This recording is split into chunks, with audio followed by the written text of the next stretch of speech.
അഭിനന്ദന്റെ മടങ്ങിവരവിനെ രാജ്യം ആഹ്ലാദത്തോടെ സ്വാഗതം ചെയ്തു. വിംഗ് കമാൻഡർ അഭിനന്ദന്റെ ധീരതയിൽ രാജ്യത്തിന് അഭിമാനമുണ്ടെന്ന് പ്രധാനമന്ത്രി നരേന്ദ്രമോദി അഭിപ്രായപ്പെട്ടു. ട്വിറ്ററിലൂടെയായിരുന്നു പ്രതികരണം. അഭിനന്ദന്റെ ധീരതയിലും ഉത്തരവാദിത്വബോധത്തിലും അഭിമാനമുണ്ടെന്ന് രാഷ്ട്രപതി രാംനാഥ് കോവിന്ദ് ട്വിറ്ററിൽ കുറിച്ചു. പ്രതിസന്ധിയിലും സംയമനം പാലിച്ച അഭിനന്ദൻ യുവാക്കൾക്ക് പ്രചോദനമെന്ന് പ്രതിരോധ മന്ത്രി നിർമ്മല സീതാരാമൻ പറഞ്ഞു.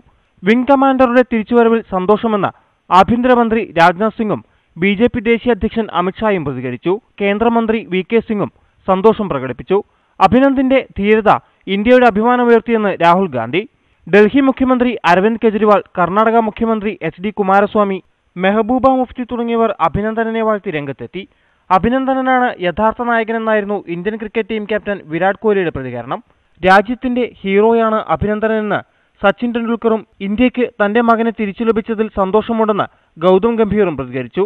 നിങ്ങളെയും നിങ്ങളുടെ ധൈര്യത്തെയും വ്യക്തിപ്രഭാവത്തെയും രാജ്യം സല്യൂട്ട് ചെയ്യുന്നുവെന്ന് സാനിയ മിർസ ഫേസ്ബുക്കിൽ കുറിച്ചു.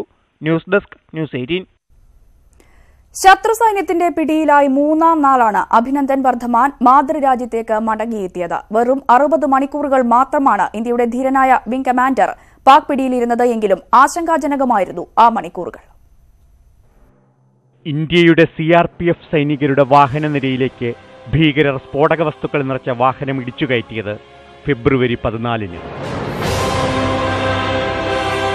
40 സൈനികരുടെ ജീവനെടുത്ത ദുരന്തത്തിന് തിരിച്ചടി നൽകുമെന്ന് ഇന്ത്യയുടെ പ്രഖ്യാപനം അന്നുതന്നെ ഉണ്ടായി.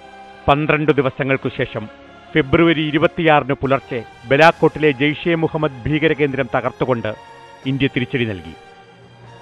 പിറ്റേന്നു തന്നെ ഇന്ത്യൻ സൈനിക കേന്ദ്രങ്ങൾ ആക്രമിക്കാൻ ശ്രമിച്ചുകൊണ്ട് പാകിസ്ഥാന്റെ പ്രകോപനം. കശ്മീരിലെ നൌഷേരയിൽ അതിർത്തി ലംഘിച്ചെത്തിയ വിമാനങ്ങളെ തുരത്തുമ്പോഴാണ് അഭിനന്ദൻ വർദ്ധമാൻ ശത്രുവിന്റെ പിടിയിലായത്.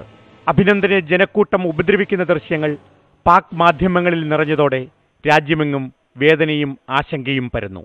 ധീര സൈനികന്റെ രക്ഷയ്ക്കായി സർവ്വസന്നാഹങ്ങളുമായി ഇന്ത്യ നീക്കം തുടങ്ങി. ലോകരാഷ്ട്രങ്ങളും സമ്മർദ്ദം ശക്തമാക്കി. ഒടുവിൽ അഭിനന്ദനെ ഇന്ത്യയ്ക്ക് കൈമാറുന്ന കാര്യം പാക് വിദേശകാര്യമന്ത്രി FM ഖുറേഷി പ്രഖ്യാപിച്ചു. പിന്നാലെ പ്രധാനമന്ത്രി ഇമ്രാൻഖാൻ തന്നെ അത് സ്ഥിരീകരിച്ചു. വാർത്ത ഇന്ത്യയിലെങ്ങും ആഹ്ലാദം നിറച്ചു. ഓരോ ഇന്ത്യക്കാരനും അഭിനന്ദനെ ഓർത്ത് അഭിമാനിക്കുന്നുവെന്ന് പ്രധാനമന്ത്രി. Every Indian is proud that the brave wing commander Abhinandan belongs to Tamil Nadu. Wagah അതിർത്തിയിൽ അഭിനന്ദന്റെ മോചനം വൈകിയ ഓരോ നിമിഷവും രാജ്യമെങ്ങും ആശങ്ക പരന്നു.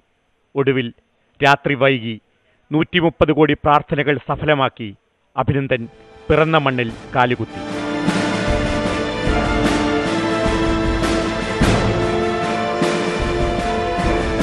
News desk news 18.